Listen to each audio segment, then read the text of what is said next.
welcome to Bullet Dudes, a podcast about Doomtown Reloaded. Today, the dudes are going to do something a little bit different because we are going to only discuss some Doomtown Reloaded spoilers and then talk about how we have played a lot of other games recently. So if you're only interested in Doomtown Reloaded content, we are going to announce when we will stop talking about Doomtown Reloaded, and you can then just put this episode to the archives. Otherwise, we are going to talk about some other games that we have played recently, and I am going to mix up the words U-boat and submarine a whole lot, so prepare for that. Also, this episode has been recorded in the end of April. That had to do with my computer breaking down some time ago, so I'm sorry about that. And when we talk about the International Tabletop Day, which was at the day that we recorded the episode, that was at the end of April. So, with that all said, do enjoy. Hello and welcome to Bullet Dudes, episode 18. My name is Michael. And my name is Hans. Let's get started, Hans. So, Hans, how booted are you? Actually, I'm pretty booted. Because last night I've been drinking alcohol.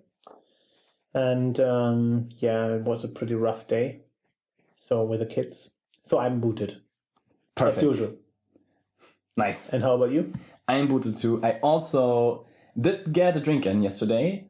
And I was at one of the tamest parties I've ever been at. You know, Okay. it's the kind of party where you have to write your name on the glass, you know, like on the cup, on the plastic cup. Okay. So nobody could confuse your drink for his or her drink. It's that kind of party. But it was all right. A lot of nice people. Okay, but why didn't you just drink out of a bottle? Actually, I did, to the bewilderment of everybody in the room. Okay. Because I hate to drink out of plastic cups. Even cocktails. Cocktails out of plastic cups? Yeah, I know. Okay. What kind of cocktails? I did have a few daiquiris, I think. What was that again? For our listeners? Well, it's made with rum and also lemons and also sugar, syrup, and some mint. It might be that I've actually made a mosquito instead. I don't know. Actually, yesterday I was drinking rum too. From Flensburg.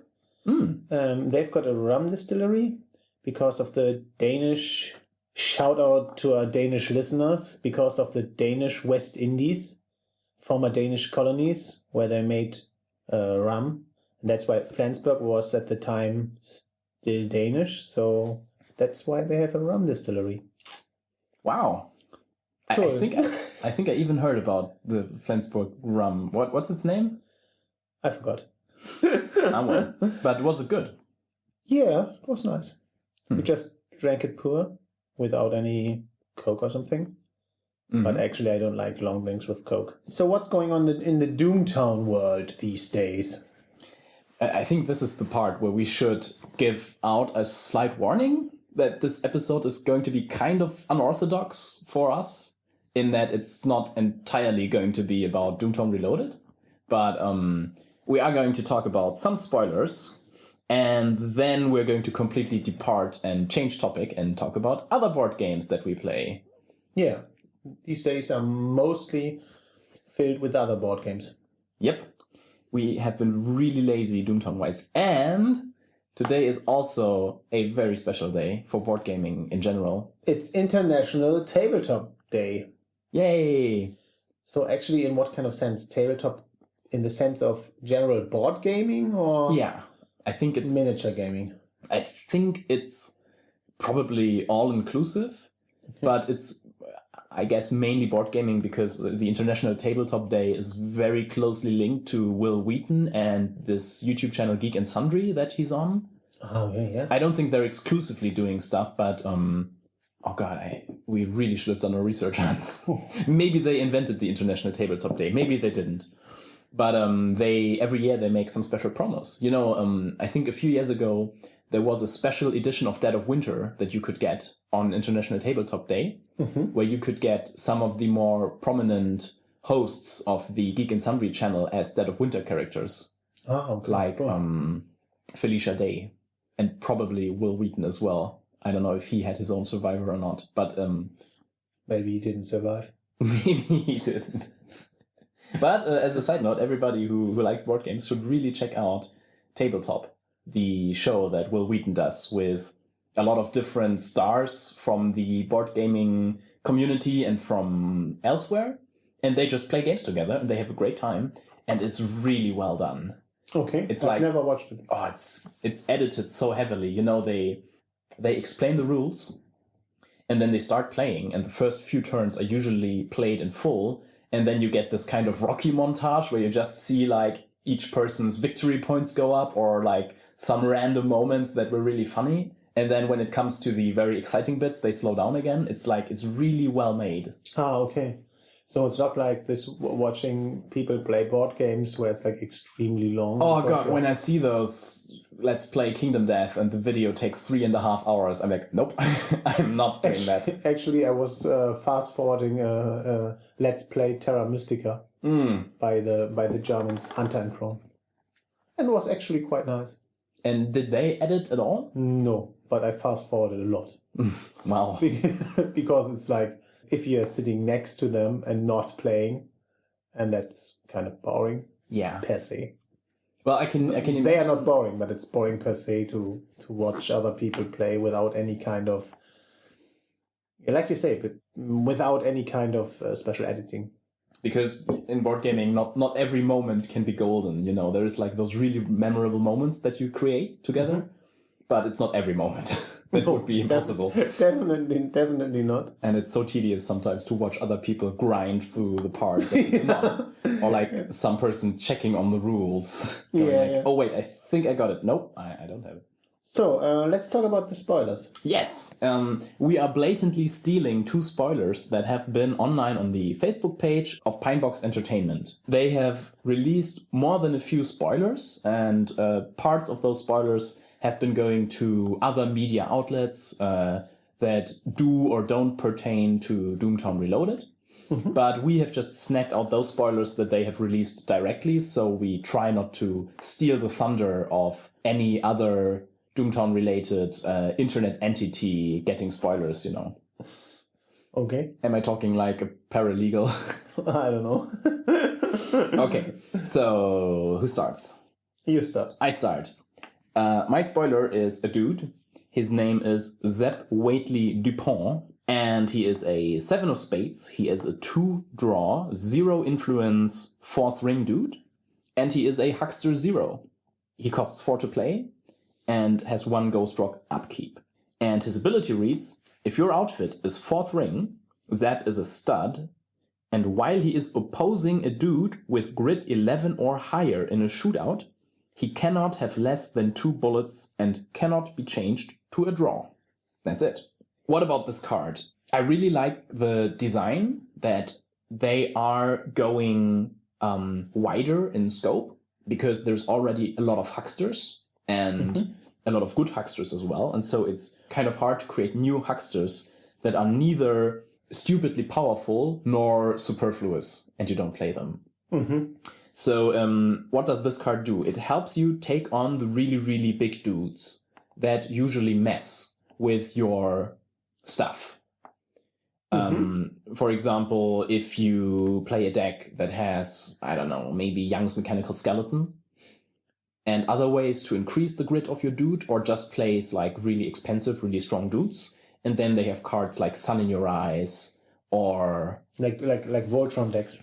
yeah, Voltron decks. Basically, this card is good against those Voltron decks, especially the ones that try and, you know, trick the opponent into, like, you know, having their stats turn to draws, and then have your opponent suddenly be in a worse position than before when he's already in a shootout. Okay, but is this a thing?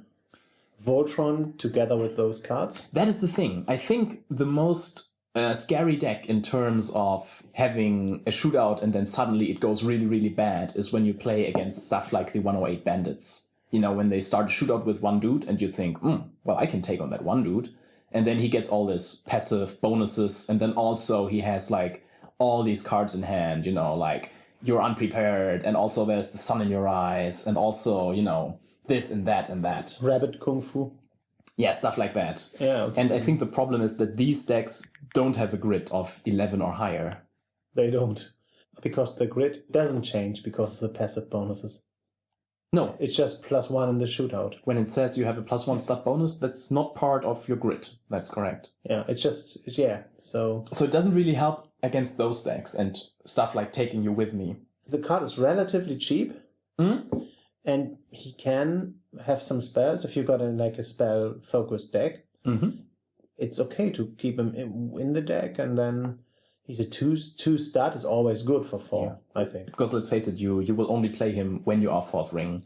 Yeah. Because as a 4-cost 1 upkeep, draw, Huckster 0, you're not going to play him. No. And I kind of like the design. I think I see one necessity why this dude has to be built like this, because usually 0 influence dudes are always a problem.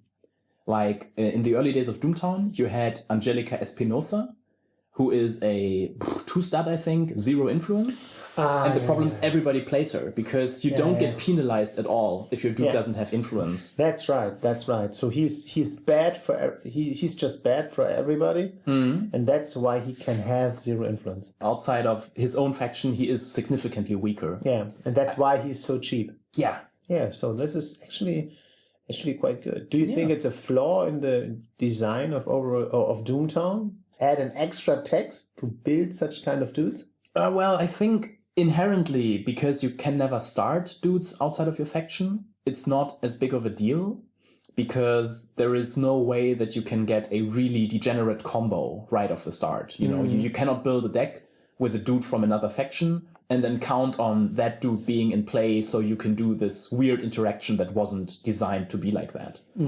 So I think it's not a big problem, because nobody really played a lot of dudes out of faction. The problem was when you play dudes out of faction, it's most of the time the same dudes. You know, it's always going to be Angelica Espinosa. Yeah, and that's actually, I hated that. Yeah, that was a problem. Yeah, because and I think she's dead. Well, that as well. So there is one thing I am not entirely excited about with this dude, and that is I really want to see this new Full Moon Brotherhood archetype being pushed. Yeah. And I don't see why he is significantly better in this new archetype than in the old one. So it's like he's still a remnant of the old 4th ring. Or maybe does he interact with the new Full Moon Brotherhood? Because what does the new Full Moon Brotherhood say? What it should do is it should isolate single dudes from your opponent, and then you pounce upon them, and then you kill them, basically. So it's kind of, there's this hearsay, with the Blood Moon Rising, that there's werewolves involved. So they will just lock you in place, and then at night the werewolves will get you. And it's kind of, opposing a dude with a high grit. It can be something like, like singling a high grid dude out with your Full Moon Brotherhood outfit ability, and then sending Zeb Waitley over to finish him before he can get away. I'm really looking for more cards that help you hinder your opponent's dudes from moving away and trying to isolate them, from the pack and stuff. But we'll see. We'll see, yeah. All in all, it's an interesting dude. I don't think you're going to start him. No. Because 0 influence. Yeah. 1 upkeep. You won't start him. No. And also, having a stud and a huckster in the same dude is always putting a lot of your eggs in the same basket, I feel like. Because usually you want to have 1 stud for shootouts, but then you don't really want to risk your huckster being discarded early on, so... For Ghost Rock, for 2 studs, is relatively cheap. It's pretty good. So let's go to the next card. It's a Jack of Diamonds. And it's called Hellstorm Plant 9. And it has 1 control point. It costs 3 Ghost Rock. And it generates 2 Ghost Rock each round. It's a private ranch. And the ability says, Controller, Noon, Shootout, pay 1 Ghost Rock, boot. Choose a dude you own and control. Unboot a horse or gadget attached to that dude. You can use one of the abilities on that horse or gadget another time this turn. I think it's really cool. Yes, it's very aggressively placed, with the ratio from cost to production. 3 for 2. We don't have a lot of deeds with that ratio. No. Most notably the Circle M range, and everybody loves the Circle M range. Those are really good cards, because the ability is really cool. In a horse deck or gadget deck. So what is the kind of stuff you would like to unboot? I feel like in a horse deck, unbooting your horse, you don't always need that, do you? Like, Yeah, but you can move again. but do you need that when you just imagine you play the stables anyway? So you can unboot a horse and move your dude to town square for free once a turn. Yeah, I think in Doomtown, especially with the horse decks, the more you can move, the better. Okay. It's just simple as that, I think. So you never reach horse saturation. No, never. All right. So I think one other very interesting aspect is there's a lot of gadgets that have supremely strong abilities. And being able to use those again could also be quite interesting.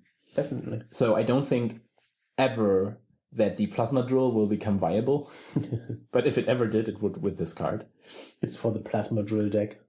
Well, it's interesting. It's really strong. I think it's noteworthy that it sits on a jack, which is a highly contested value because you have Jackson Strike on the jack, most notably. And the other deeds on the jack are sometimes a bit more specialized, like Undertaker and the California Tax Office. Man, you're knowing your cards well. Yes. So I think this is a good addition because I remember when building decks where the jack was part of my draw structure, I always knew I'm going to play Jackson Strike. And then the question was, do I really want to take Undertaker? Because it's really expensive. And, you know, when your opponent controls the Undertaker. But there's another cool card on Jack. I don't remember. Another deed? Yeah. Oh, wait. Surveyor's Office? Isn't that a king? It's a 10, I think. Surveyor's Office. I think it's a 10. On the jack? I don't remember. Okay, doesn't matter. Okay. Let's go on. Yeah, this card is probably going to see play.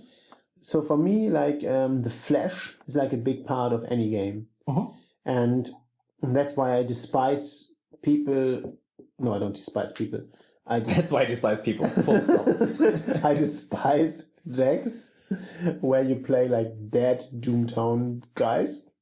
Because I think, okay, no, they are dead and you should move on, like leave Angelia Espinosa where she was shot dead or whatever. And how do you feel about this Hellstrom plant thing? You know, you're playing like a Gomorrah deck and then there is suddenly the Hellstrom plant within your street. Is it within Gomorrah? How does it make sense? Yes, of course. I think it is. It's probably going to be like franchised or something. Because it's plant number 9. Well, I think it's a part of Gomorrah. I can totally see that being in Gomorrah. Especially with the servitors being a part of the new meta. Battling for Gomorrah? Yeah, I think so. Because, you know, you can have... Of course, you can only have one legendary card. But there's going to be, I guess, all of the servitors printed at some point. Because they said they wanted the servitors to be included in the game. So it's kind of like as you said, like a battle for Gomorrah. And then it would make sense for Hellstrom to just start plastering the street with his little plants that make automata. So I think that's a fun aspect. What I would really like to see would maybe even be stuff that interacts with that. You know, like a dude that when he's at a location that has Hellstrom in its name, he gets a new ability or something. Okay, but then there should be a keyword. Hellstrom. Yeah, probably it's not going to happen. Otherwise, you could say, okay, there's a 9 in the title, so I get +9 bullets or whatever. So that's just making up cards. So you are feeling okay that this kind of cards are within Gomorrah. Yeah. But they said in the interview that there will be the focus will reach more outside of Gomorrah. I think they said they wanted to include the meta plot from outside Gomorrah. So it means that the stuff that's happening in the broader world of Deadlands is going to have its consequences cast upon Gomorrah. Okay. So I think they're going to stick to Gomorrah. Yeah, otherwise the idea of the street, and like with the opposing, like a western town wouldn't make any sense. No. And also I like that it's a new deed that has a control point, and it is on a value with very popular deeds that have no control points, because a lot of decks have been not playing a lot of control points just for the fear of being outmatched early on and then not being able to play those deeds. So I think introducing more control points to the game early can make the game more dynamic and interesting. Yeah, definitely. I think that was a problem of Doomtown, that everybody was only playing for influence. Yeah, pretty neat. Okay, so it's good cards. They're not overly complicated, which is great. It seems like there's going to be interesting times for Gomorrah in the future. So let's depart. Because Hans, honestly, how much Doomtown have we been playing in the last month? Yeah, maybe 0 times. I think that's about it, yeah. That's sad. Well, we are addicted to another game at the moment, which kind of eats up a lot of our time. And then we don't have that much time at the moment to play anyway. No. We're all caught up in some real life stuff. Mm-hmm. And so we, like everybody else, I guess, Arkham Horror the card game. Yes. Which is so good. It's really unbelievably good, yeah. Yeah. Unfortunately, because it also takes up a lot of our free gaming time, Yeah, definitely. But it's great fun. It's really great fun, yeah. And it doesn't feel like a game that wants to take over your life entirely. Because, you can play like one scenario in a night. And then you don't have to think about building new decks for the next week. Because all you have to do is spend your experience points you made. And then return with the same deck, but in an upgraded version for the next meetup.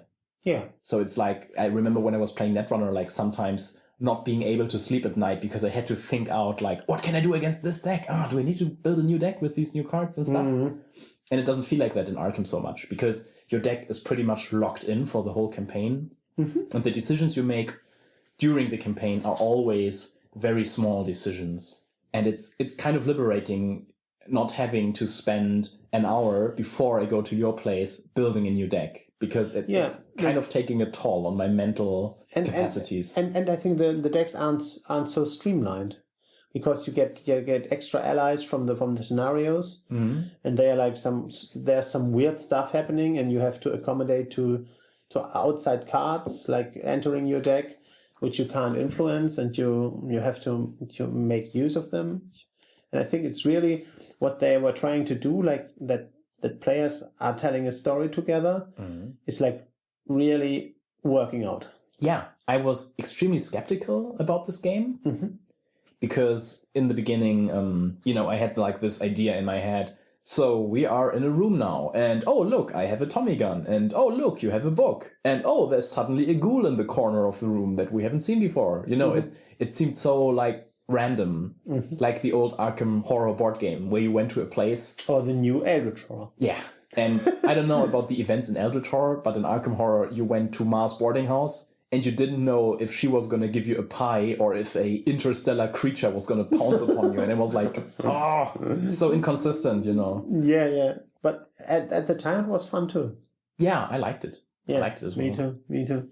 Once again, if you are interested in our Doomtown Reloaded content, I think this is the point where you can add this episode of our podcast to the archive and say bye-bye for now, because we're not going to talk about Doomtown anymore. But if you're interested in what else we are playing right now, we are going to not only talk about Arkham Horror, but also some other games. Yeah.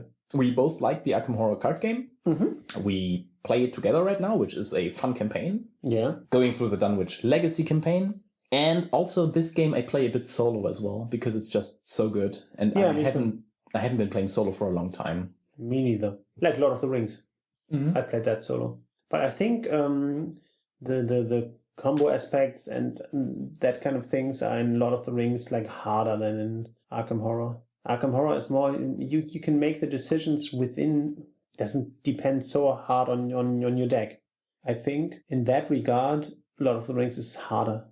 You have to have a good deck to even make it to the end of the scenario, where Arkham Horror, there's always an end. Yeah. And I think even the bad end is not so bad. No. And I like how they've gone about this, because I got a bit frustrated with Lord of the Rings, because I tried to play it solo a bit as well. And then every now and so often I would play a new scenario and find out that my deck suddenly didn't work at all anymore. Mm. Because, it's like, oh, the tables are turned. In this scenario, drawing cards is really, really bad. Mm-hmm. And then I just lost horribly. Yeah. Because my deck was built on drawing a lot of cards, because that's usually a good thing. Mm-hmm. And I think the most important aspect that Arkham Horror, the card game, has in that regard is you have this turn structure like in Netrunner, where you have an allotment of time, and you can spend it to draw cards, or you can spend it to gain resources, or you can spend it to run around and do stuff. Mm-hmm. And that means that in your deck, there's going to be a lot of tools that you might or might not need, but it's not a big problem. Because if you're in a scenario where drawing cards is a problem, you don't draw cards. And if you're in a scenario where you really need a weapon, you draw cards until you get a weapon, and then you continue doing what you do. Mm-hmm. And in a lot of the rings, I felt like for every second scenario, I had to build a completely new deck because mine was essentially not working at all. Or maybe it's not that bad, and I was just... I think it's not that bad, but I feel the problem with Arkham Horror will be in a few months or like 1 year from now that you're essentially doing every time the same thing. You will fight monsters, you will get clues. There will be one way for the clue gatherers to win. There will be one way for the fighters to win. At least until now, this has to be. There's like always kind of the same. In Lord of the Rings, there are like really different scenarios. And maybe we will see this we have maybe one scenario in Arkham Horror. We have already seen this, the Essex County Express. Mm-hmm. Actually, you don't have to play with your deck or whatever. You just have to run through the express, like at full speed. Mm-hmm. And if you're trying to play your deck or whatever, do what you normally do in games, you will just lose. I think. And also there's another scenario. I don't think I'm going to say the name because I would be spoiling a bit of the fun about discovering that scenario. But there is a scenario where there's literally one enemy at all. Okay. And he is going to show up at some point, but you don't really have to fight him. It's more like you're running around in a dark place and looking for stuff. And it's fun because when you are a fighter, you can deal with that enemy and, get some breathing room and then run around. But you can also just run around like a schoolgirl and ignore this one enemy chasing you all around the place. Yeah. So I think there's a lot of wiggle room. Mm-hmm. And I'm glad that they showed so early how they can develop the design space. Mm-hmm. Mm-hmm. So I was expecting the first campaign to be various shades of you run through Arkham and gather clues. Mm-hmm. And up until now, every scenario has been extremely different. Mm-hmm. It's like, oh, you're on a train. Oh, you're in a little hillbilly town and everybody hates you. It's very, very refreshing and very interesting how different the scenarios are. And I hope they can keep up this rate of innovation. We will see. What are the other games you are currently playing, Michael? Okay, so I think we wanted to make up some kind of rules. Like everybody talk about 3 games that you like to play. And I'm going to start. And I think for the first game, which is actually a group of games, I should tell a little story about tonight. Because tonight, Hans asked me to come over so we could record a podcast. And also, well, I asked you to come over. But ultimately, you left me to decide if I wanted to bring a game and what game to play then.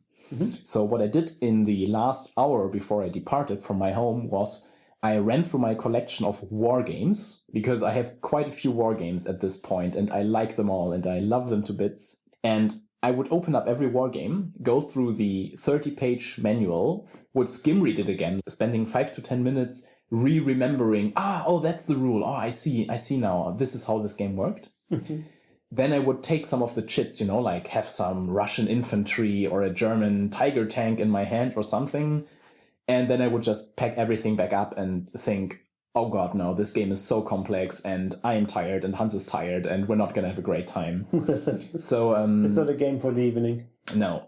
And it's a strange phenomenon. I really like war games. I started reading some books about World War II, and for job reasons, I'm also interested in ancient warfare like Caesar and stuff. And so I have some war games set in ancient Rome and some war games set in World War II. And I have not played a lot of them very often, which is funny. Actually, it's the same with me when I'm considering to play Star Wars Armada, because you have to get everything on the tabletop. You have to unzip all the bags, and sometimes it's just too much.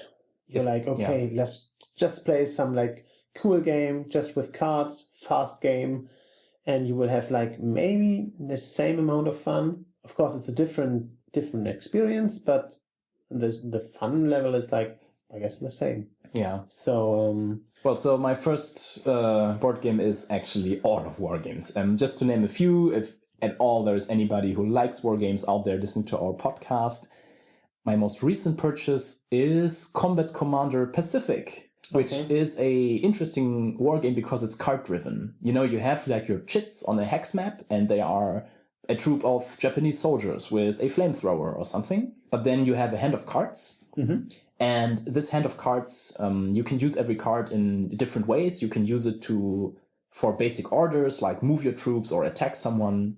You can use those cards to modify orders that you played. So I attack someone, but also I get a bonus, but also something else happens.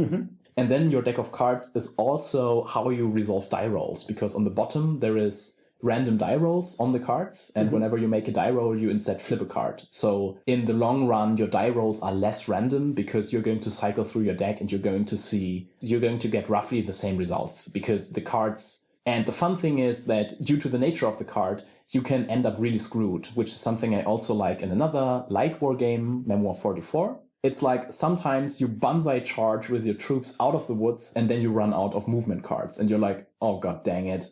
And then you just stand in the open and you hope that your opponent doesn't have a lot of fire cards in his hand while you frantically discard your hand trying to redraw into the stuff that you need. And it creates a lot of interesting moments because you don't have full information. You know, it's always like, I sure hope I'm soon going to be able to move my troops again. And also, there's a lot more to it. There's random events that can also occur depending on what cards you play. So it could be that suddenly some of your guys becomes a hero and he can just start running alone at an enemy MG nest and start mashing it. Or it could be that you get unexpected artillery support and suddenly the tables are turned. It's very much a game for a tactical player, and I think I prefer that. You know, it's not a game where you have to decide on turn one, oh, this is what I'm going to do. I'm going to, you know, open up with the right flank and then do this and then do that. And then everything works out. It's a game where you start and after 5 minutes you don't know what's going to happen next anymore. Okay. What's your first game, Hans? I would just say Terra Mystica. I bought Terra Mystica a few weeks ago. Till now I'm only playing not only, but I'm playing it with my partner. So that's a really fun game. It's a Euro game. It's a classic Euro game. I don't know. Yeah, but it's fun. You've got like 14 different races and... It's area control or something? Yeah, there's some area control to it. Yeah, but I can't really describe it. You're building like small cities for your people. And it's really fun. Like all the races are really, really different. And you're basically only going for victory points. And you've this kind of magic pool where you're like cycling the energy of your magic around and like spending those. There are really neat ideas with it, and I really like it. So we have to play it once too. Yeah, I'm very hyped to play this game because I've seen it on Shut Up and Sit Down, and they also like this game. And a friend of mine says it's his favorite game ever, but I've never played it with him. Okay. Yeah, and also it's so hard to imagine because it just looks like you're putting red wooden cubes on the board. I always thought that, you know, there's this faction, these are the giants, they like hills, and these are the halflings, they like caves, you know, but it's not like that, is it? No, not at all. I actually was from the design of the game, I didn't like it at all in the first because you have like wooden houses and stuff, and it doesn't. But the people are really feeling like they should, you know. You have like these giants, and they do what giants do, and like engineers, they're building bridges and stuff, and that's really neat. And it's really a non-aggressive game. No, it can be really aggressive. So it's like this Euro game kind of thing. You are not attacking an opponent or like but you're kind of removing their space to grow if you are growing in their direction. But if you are close to your enemy, you get like power. You get like this magic power from them, but you have to pay victory points for it. So you have to be basically like have trade posts next to your opponent. So you are encouraged to like line up. Even if the map is like for 2 players, it's really big, but you nevertheless clump in one space because you need each other, because you trade with each other, and that's a really cool part of the game. Because in every other game, you have to reduce the map. When you're only 2 players, you normally choose only a small portion of the map. Otherwise, it would be too big, and one would be in the one far corner of the world, and the other one in the other. But in this game, you don't need to, because you're kind of, I don't know, doomed together. You're like doomed to play together, to put the trade posts next to each other to gain power from the opponent. A really elegant game where you don't shrink the world but the rules just enforce that you are playing like together, really. And that's pretty cool. Wow, that's nice. On to my second game. No, wait, actually the first game was Arkham Horror for us both. So on to the third game. On to the third game. Oh, then I have to decide now. But I think I have to choose the one. I recently had my birthday and I invited exactly 7 friends over because that is how many friends I have. Nah, just kidding. I have 8. I invited 7 friends over. I wasn't there. Yeah. I invited 7 friends over so we could play exactly the game Captain Sonar. Why do you need 7? 7 plus me. Why do you need 8? Because in Captain Sonar, you play 2 teams of U-boat crews. Submarine crews. You play 2 teams of submarine crews. Otherwise, it would be German U-boats, I think. But we had 1 German U-boat. Okay. So I'll come back to the German U-boat in a moment. Okay. You put a really big screen in the middle of the table, so you cannot see across the table, and each team sits on one side of this screen. Then you have to understand that there is one map with coordinates and there is like sea spaces and some islands. And of course the submarine cannot go through the islands, so it has to move around the islands. Mm-hmm. But both submarines are on the same map. They just don't know where the other submarine is. Mm-hmm. And both crews have to work together. Basically the captain loudly announces, "We are going north. We are going east." Whenever their submarine moves one space on the map. But in order for the submarine to be able to move, the 2 other members of the team have to play some mini game. Like there's a technician and he has to make sure that nothing explodes. So he has to sometimes tell the captain, we cannot go east anymore. We need to go north once more so I can do this shenanigans and stuff. Mm-hmm. And you have another person who is charging up secondary systems like torpedoes that you can fire, or a sonar where you can ask the other team, like, are you in this sector of the map, yes or no? Okay. And then, as an avid listener might have heard, I've said the other 2 people, but there is 4 people on the team. Mm-hmm. Then there is a 4th person in your submarine. Their only job is to open their ears and listen across the screen what the other submarine is doing. Okay. And they have also a map, and on this map they place a transparent sheet. And whenever they hear the enemy captain say, "Go north, go east," they mark it on that transparent sheet. And although they don't know where the enemy submarine started, they track the movement and then they slide it until they notice, oh, I think they've gone around this island here. Oh, maybe I got them now. But they could also be here. And then once you exactly know where they are, because those submarines move like the motorcycles in Tron and Snake. You cannot cross your own path. So the longer you move, the harder it becomes to move at all. Okay. And whenever you think you know where the enemy submarine is, you just tell your captain, like, I think they are here. And then the captain can at any point say, stop, and then do something. And one of those things is fire a torpedo. Okay. And then you just say, yep, we're firing a torpedo at this coordinate. And then the other submarine has to tell you if you hit them or not. And then if you hit the other submarine about 2 times, they explode and you won the game. Okay, but why? But the captain can't just say, okay, west, west, west, west, west. And they are going west, west, west, west, west. And you fire at the wrong place? Whenever you do something like shoot a torpedo, you raise your fist and it means the game is paused. Everybody has to put down their pen. Okay. So that is like stop time. Mm-hmm. And everything else, by the way, is real time. That is the fun part. Mm-hmm. It's like as fast as your crew can work out how to play their mini games, that's how fast you can move with your U-boat. Submarine. Okay, so one of our team insisted on being a German U-boat. So whenever we shot a torpedo, he didn't say fire torpedo, but he said Aal raus. Yeah? Yeah, which is German for eel out. Release the eel. Which was hilarious. And we got really drunk playing this game. And it's fun. So wait, all out is this a real thing? I don't think so. Although I did learn what German aviators said when they saw an enemy airplane. They said, grab onto your seats, Pauke Pauke. Okay. And I have no idea why. But they So did. Pauke means? It's a timpani. Timpani. I don't know why German aviators said this. American aviators said tally-ho, or I got a tally, which is basically, it's coming from going on a hunt. You know, Okay. tally-ho is like what you say to a huntsman wish him good luck, I think. Ah, okay, yeah. So that makes sense, but Pauke Pauke makes no freaking sense at all. If you are a German aviator or you know about German aviators, please tell us. Yeah, that would be nice, yeah. So that's Captain Sonar. Okay. Seems nice. Although I don't like that you can't cross your own path.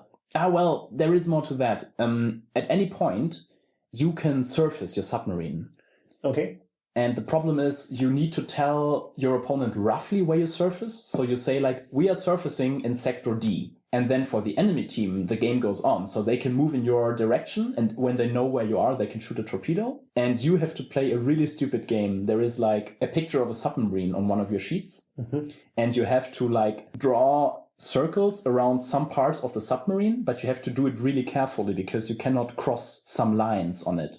So if you do it too fast, you're going to cross a line that you're not allowed to cross. Everybody has to make one of these circles, so it takes a lot of time because you have to move around this sheet to everybody on your team. Mm-hmm. And then once everybody is done, you have to show it to the enemy engineer, and he has to approve it because if he finds a mistake, you have to start all over again.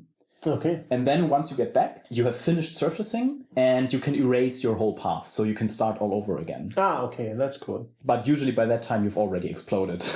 Okay, because they see you or They know roughly where you are. And then most of the time, when they know roughly where you are, the navigator is going to figure out where you are exactly. And they have a lot of time to move in that direction and start some torpedoes. Oh, okay. Cool. Okay, so what's your last game to talk about? I think it's let's just say Star Wars Armada and Star Wars X-Wing. I'm playing with my son a few times, and that's fun. It's a fun game. I think it's a fun game when you're playing it casually. Mm-hmm. I would never go to a tourney or something like that. I think that's completely insane. But it's really, those games are really fun. Have you tried the campaign yet? No, I haven't. How does it work exactly? I don't know yet, actually. No time to read the campaign manual. What I heard on other podcasts that there's like a big battle at the end, like where like there are 3 people for the Empire and 3 people for the Rebellion, and then there's like a big all-out battle in the end. And that's like 3 versus 3. It's like, I don't know, it takes like the whole weekend or something. So for how many players is this campaign? Well, I don't know. I think as many as you can field. Wow. So, I thought it was strictly 1-on-1. No. Okay. So that's like really a campaign for the club. And actually nowadays I'm not in a club where where they are playing Star Wars Armada, so yeah, I don't really know. Tough luck. Mm-hmm. Well, I've been on I could join the Lübeck club where they are playing Star Wars Armada, but I didn't join yet. You know, when you join your Armada club, I'm going to go to a wargaming club and play my weird Pacific games with some grognards. There are no wargaming clubs. In Hamburg? There's got to be some in Hamburg. Like really playing like war games in your sense, like with small chits. With your ugly chits with numbers on them. I think you have to go to the darknet and play or something. No, I don't know. Are there wargaming clubs? Maybe you should move to Great Britain or something. Maybe. No, I think there is those clubs in Germany as well. Okay. I'm going to Google Pauke Pauke. I'm bound to find some club with that. Okay, so maybe you should tell somebody before you go. Yeah. I'm going to keep you on the telephone the whole time. Yeah. If I ever hang up, you need to call the cops. Yeah. All right. Something like that.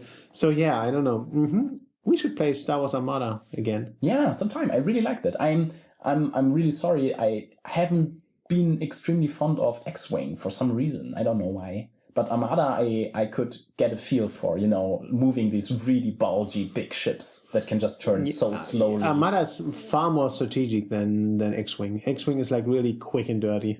But that's weird because in war games, I always prefer the tactical ones. Yeah, you just said. Yeah. So maybe you should try it out again. Yeah, maybe I should. And yeah, don't be... If you are shot, you just start anew.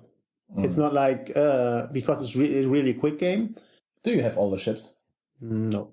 Do you have most of the ships? Yes. And some more than once. But is it... because I had the feeling that in X-Wing there is a rather large incentive to get a lot of the ships more than once? Because who wants one TIE bomber when you can have like 4? But how is that with Armada? Yeah, so I think it depends. If you're playing more competitively, you have to have like the good ships more than once. But and especially with both games, there are those like small cards which you are not allowed to print out if you're going to an official event, and then you have to buy more than like ships you need because of the cards. And it's the same with X-Wing. Like there are some real good cards within like the big campaign boxes with the big ships, and you have to buy those to upgrade your other ships. And I just print them out, Yeah, I don't care. And so yeah, I think you just buy what you like. Yeah, okay, and that's fine. just go with it and print out if there's like a special skill you like, you just print that out too. Or I've got some ships which I don't have all the ships with Armada because there are some ships which I really don't like the Interdictor. It's like the ship which sends out gravity wells. Okay. So the Imperium used it to get the rebellions out of the hyperspace. Because so that's an interdictor because he's like, nope. He grabs you out of the hyperspace. I think it is introduced, or it was used in Star Wars Rebels, like the cartoon series. Never seen it. And they're like, why are we not jumping anymore? Like, why are we out of hyperspace? And then they see the ship and like, oh no, it's a trap. I think we'll leave it at that. Yeah. So this is a very hung-down episode of the Booted Dudes. Yeah. Like It's really, really booted. It's like a booted. We are in a saloon and just talking about games. Yeah. So, dear listeners, if you are like us and biding your time until the new cards for Doomtown Reloaded arrive, do tell us, what do you play? Do you still play Doomtown Reloaded? Do you play some other games? What do you do to pass your time? That would be pretty nice. Send in a mail. Come on. You can see how desperate we are here. Okay, so if you've listened so far, then thank you very much for listening to our random ramblings about the Pacific War and interstellar conflict. And I guess that's it. See you soon. Okay. Goodbye. Good night. Thank you for listening to this podcast. You can send in your questions, feedback, or comments to booteddudes@gmail.com or on facebook.com/booteddudes, all in one word. Music used with kind permission from Wellbad. You can find them at wellbad.de or facebook.com/wellbadmusic. Please, if you like this podcast, consider writing a review with text or just the stars, because it helps other people who are looking for podcasts about Doomtown Reloaded find us on iTunes.